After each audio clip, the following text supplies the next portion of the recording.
So, I know I've been coming at you guys with a ton of posh info, and I've kind of gotten away from vlogs. And that is really what I wanted to do. And I mean, but so much has been going on. Um, I've been trying to raise money for Caitlin's band stuff. I have been trying to, get everything set up with Aiden's allergies at school. Since he has food allergies, he's required to have a 504. A 504 is typically, most of the time, it's kids that have issues inside the classroom. Aiden doesn't have that, but that is what they put on kids like him in order for the school to provide products that replace the items he can't have. Like, since he can't have milk, soy milk. I don't like soy milk because this spikes in estrogen, so either I will send him almond milk, or I'll just ask the doctor. Will you write on there that he needs the almond milk? Usually the doctor will, but yeah, we have to do this every year. We actually have to do it every so often.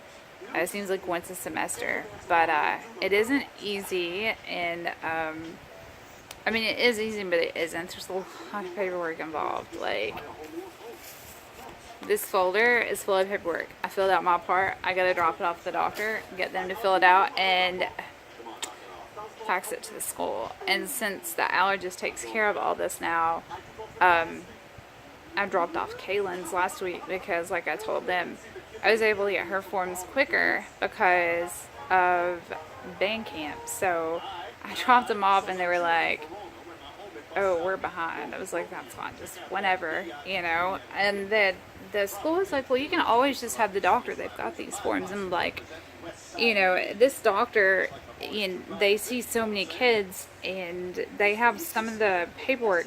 They don't always have all of it. And sometimes I've had them fill out the wrong paperwork for the wrong school count or the wrong county.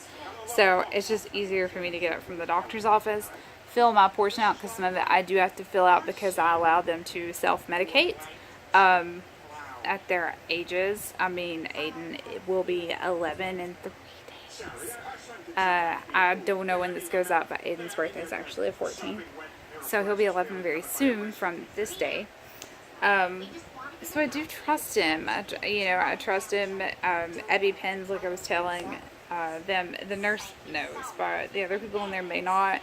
Whenever we get a prescription, every single prescription with an EpiPen comes with a dummy pen. So the first one that we got, it was just for him, and so, I wanted to learn how to give it properly. And then I forced everybody in the house to learn how to give it to him. His sister and him. And with an EpiPen, you do have to use a lot of force. Because, first off, that is a big needle. I want to say it's like a 14 gauge. And it's made large enough to go through pants and everything. So you have to put a lot of pressure after you pull the top out that is like the safety. You have to use a lot of pressure and hit them hard in the thigh. And the dummy pen, I mean, is hard to trigger. And it's just an EpiPen, it just doesn't have a needle. And I honestly think at first his sister was getting a kick out of it because she was getting to hit him very hard with this. But of course she ended up with an EpiPen, and even though he knows how to give them, he decided he needed to train on her too, which then I had to show her Dad how to use them and everything. But yeah, every single box comes with a dummy pen, and we always go through and make sure that it's fresh in everybody's mind on what to do. And I know there was a big recall in AccuVive or I don't know how to pronounce it. The epinephrine injector that talks. While I think that we shouldn't fix things that are broke, I do think that it is a wonderful idea, because what happens if one of my kids are out and they have anaphylaxis from something? Because Aiden's almost had it just out of the clear blue, walking, from exposure to mold. It was that bad. What happens if something happens like that, and we all wear bracelets like this that insinuate, we are health issues, EpiPens, inhalers, that sort of thing. Well, say somebody finds him, they find his EpiPen, but they've never given one before. Yeah, there's directions written on the side, but it's going to be iffy if they know exactly how hard to hit them with it. Well, with that AccuVive, I think that it will help keep people that don't know what they're doing a tad calmer. I don't know how calm anybody would really be in that situation. But I would hope that it keeps them a tad calmer so they can listen and be walked through it. And I was looking at the website, or not the website, the Facebook page, and there is a way to get your doctor to write you a prescription for that AccuVive or AccuVu or whatever they're called, and you can get one for free if you send them the prescription, they fill it. So what I may do is get a prescription for their EpiPens because we know they work, and then get a prescription for both of them for the AccuVive, just to keep on them in cases where, you know, something may happen and there's not always going to be someone around that knows how to administer EpiPens. I had some crazy woman try to tell me that our teachers in this county were not trained in how to use an EpiPen, and I have several friends that work in the school system, and when Aiden first got his diagnosis, we actually got it over Christmas break, so I couldn't get anything set up before they went back from Christmas break. So I'm like, I've got a childhood friend that works for actually the middle school, and I messaged her and I was like, what do I do? I'm freaking out. Do I send him? Do I take him in and talk to them? Like, what do? I don't want to leave my son with these allergies and not leave his EpiPen, and or not have nurses' notes on how to administer it and all this other stuff. And she said, first off, we're all trained in how to give EpiPens, which I should have thought. Teachers are likely trained in first aid, mouth to mouth, that sort of thing, which probably covers EpiPens now since everybody and their mama's got one. And so I felt a lot better, and the school really eased my mind. They're like, look, you're telling us your child needs an EpiPen. We're not going to risk it and say, no, you can't leave that here because we don't have a doctor's note. It's a little different than, an antibiotic or an over-the-counter medication or, something like that. Because a lot of the medicines that kids are given, honestly, can be given after school, even if it's something that's given twice a day. The only time that I see that being a problem is if it's something that they take 4 times a day. Then it's going to be it's going to be a big hassle for you, the school, everything, because you're going to have to take time off, go over to the school and administer the medication for your child yourself, because you can't get 2 prescriptions and send one with them and one, keep one at home, especially if it's like antibiotics. So you got to take time or find somebody that can go over there and give it to them while they're at school,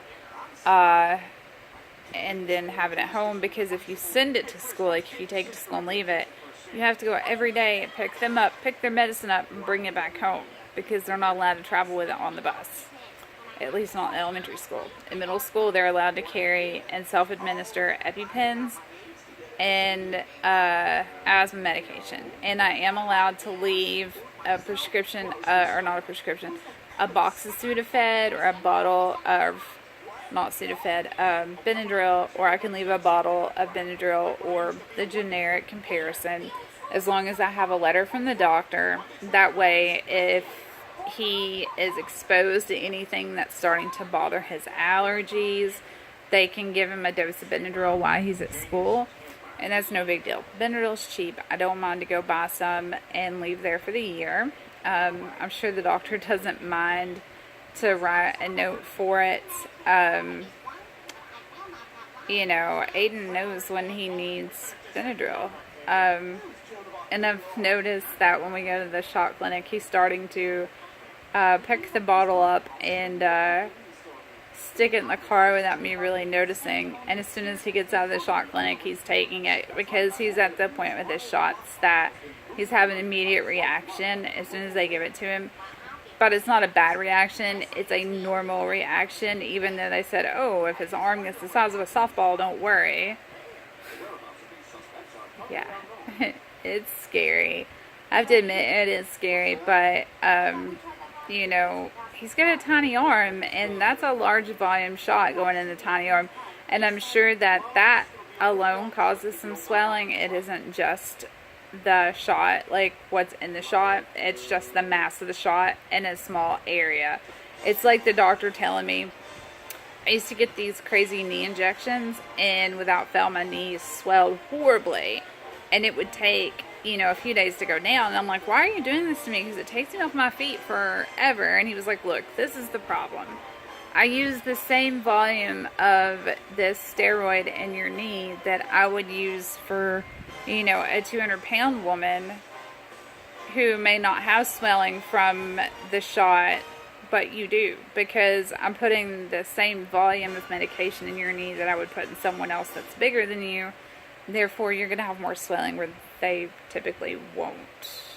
But usually after shots like that, they do want you off your feet in elevated ice, heat, rest, at least for 24 hours. With me, it's still, I can actually bend my leg again.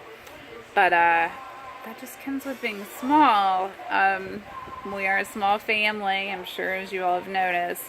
Some people say, oh, you know, make things, you know, say something about us being underweight. And while I get why some people would assume we're underweight, I promise you, by doctor standards, we are all in healthy BMI range. Okay, I have recently ran across a YouTuber, and I love her personality, and she's a beautiful girl, Eugenia. And I've taken up for a lot in the comment sections because I feel like people are very harsh. There are people that are naturally small, and there are other medical conditions that can make you that small that isn't an eating disorder. I've had issues, and I've got a friend that is the same way, and that's actually how we bonded, kind of. When our depression and anxiety is not under control, where some people comfort eat, people like us get sick, like physically ill, if we're upset or if our anxiety is getting to us or if we're depressed. It's just we don't comfort eat. Not everybody does. Some people do like we do. We can't eat, or if we do, we get sick. And then too, where I have issues sleeping, I burn more calories in my sleep than I do when I'm awake. I know that sounds crazy, but they started telling my parents that when I was a kid.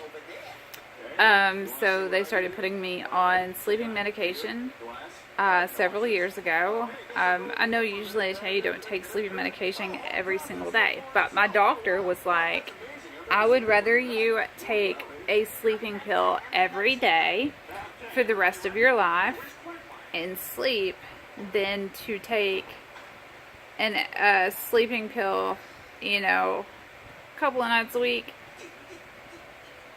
just so you would abide by what everybody says is the norm, because you're at the point where you're not getting enough sleep for your body to recover and actually produce HGH on its own. Yes, human growth hormone. I was not entering that phase of my sleep. I wasn't sleeping enough. I have a hard time falling asleep. I have a hard time staying asleep. And after I finally just gave in and listened to her, I actually started gaining some weight. I've done a little bit of, well, not a little bit, I've done a lot to gain weight and to keep it on me. And some of us really have to struggle with that. Sometimes we work harder than people with, you know, that are trying to lose weight. It's just a battle for us, and it isn't because we're sick. It isn't because we don't want to eat. It isn't because we don't eat. Some of us eat more than men. Just our bodies are all made different. Now, does this young girl, Eugenia, have a eating disorder? Maybe, but I'm not going to jump to conclusions and say yes. You know, and even going on her channel and seeing some of the hate comments that I've seen and some of the videos that I've seen about her, that's not going to help her if she has an eating disorder. You do realize a lot of eating disorders come from things to do with depression, poor body image and you're saying stuff like eat a burger or making comment about how small she is, that's just going to make it worse. And to me, like, everybody has a heyday if somebody says something about somebody being overweight. And that's wrong. But, you know, people who technically are at a healthy weight put up with smart-ass comments on a daily basis. Oh, you're so skinny. Oh, do you eat? Oh, you need to eat a cheeseburger. Oh, you'd be hot if you gain X amount of weight. All this stuff. And it's stupid. And that is just as cruel and insensitive as making fun of somebody for being overweight. I'm not really going to get into that on this channel because I don't want to start an argument about it. I do have my own theory, and I will say this, ladies, young ladies especially, because I know you girls are still, you know, very impressionable. I'm not saying that any of y'all look up to me, but I'm going to tell you right now, and I have a ton of witnesses, don't care what other people think about your appearance, be it your weight, your hair, the way you dress, as long as you're abiding by your parents' rules. Some parents, I think, are a little too strict. I let my kids do as they please, in, you know, with exceptions. Like, my daughter isn't going to walk out half-dressed at 14 years old. You know, stuff like that. But anything else, I don't care. They want to color their hair, that's fine, I'll help them. They want to get pierced, I know where to take them and have it done safe. But, yeah, don't, if you don't want to be fat shamed, don't be skinny shaming people. And remember, even if somebody does have an eating disorder, saying rude things to them isn't going to change anything. Somebody with an eating disorder, be it because they're overweight or underweight, has to admit that there's an issue first and foremost, just as somebody does with an addiction. And if they don't see it as a problem, in all honesty, there's not a single thing that you can do. Nothing. And we need to teach young girls to love their bodies no matter what. And the best thing that we can do is lead by example. Speak highly of ourselves. Don't put ourselves down, because we do all need to learn to love ourselves. We also need to learn to uplift other women on a daily basis instead of tearing each other down. Men do that enough for us. You know, don't let another little girl see you being down on yourself. Healthy is sexy. I don't care if by some people's standards you look skinny, even if you are in a good BMI. I don't care if by some people's standards you look fat, but you're in a good BMI. A BMI is a number. Health is everything. As long as you're healthy, that's fine. And I'm sorry, strong is sexier than anything else on a woman. Anything. Being strong and being confident. And that is something that I hope both of my children, my daughter and my son, men get some of the worst body images too, you know, as long as they're healthy and happy. That's all I care about. But I push, stay strong to protect your body. You know, you need muscles in order to protect your physical self. Exercise helps you mentally as well. You know, stay strong, stay healthy, stay smart. And do not listen to assholes that just want to drag you down. Ladies, I promise it gets better. Young and old alike. Men, I promise you it gets better too. I'm not just sitting here saying that this is a female problem. It is a men's problem as well. I have seen it. I have all kinds of guy friends. Remember, I was in wrestling for over 18 years. I have seen some nasty things said to them, and it's not right. Just as it's not right for a woman to say it too. Now, I'm not some feminazi that's going to go off on some rant personally. I think that women like that are a shame. I hate to know that I share the same genitalia with some of these women, like Ashley Judd. Whew. Um, I loves her sister and her mama, but that woman is insane. To think that calling somebody sweetie or sweetheart is sexist. And she's from the South, Kentucky, I believe. That's insane. Here, everybody says sweetie, honey, sweetheart, babe. It's a thing. It's a Southern thing. It's always going to be. It's a compliment. It's nice. I even say it to every woman. Not because I'm attracted to them. You know, the same thing goes for guys that do it too. You want them to call you a bitch? A skank? If they don't know your name, then they're just going to call you sweetie. And 9 times out of 10, just because I know somebody's name, I'm still going to call them sweetie, sweetheart, babe, something like that. It isn't sexist. Get the fuck over it. You know, if you hate being a woman that bad, I feel so sorry for you.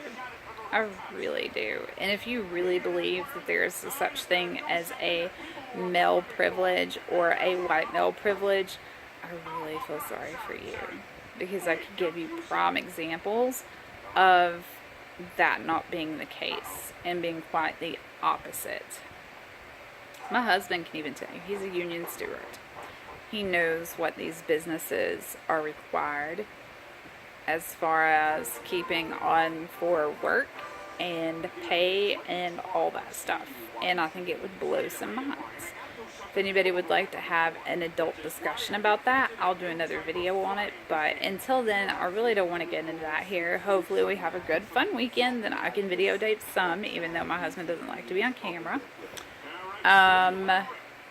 We're going to go check out some stuff for a little boy. It's got a birthday coming up. And I will be doing a joint birthday party at the end of the month for both the kids, since Caitlin, if we do have a birthday party, nobody really shows up since it's so close to Christmas Eve. Her birthday is Christmas Eve, but with the party being that close, nobody really ever shows up. So I just want her to have a good time and have a party.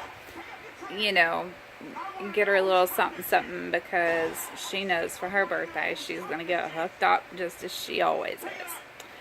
If you guys are new here, thank you for joining us. Hit the like button, subscribe. Not all videos are always this long, and I don't normally just sit here and rant. I like to try to keep things fun. I like to be educational. You know, share, comment. I love to have a conversation. I would love to grow this channel, and I have something in the works that I'm actually going to start another channel. So, love y'all.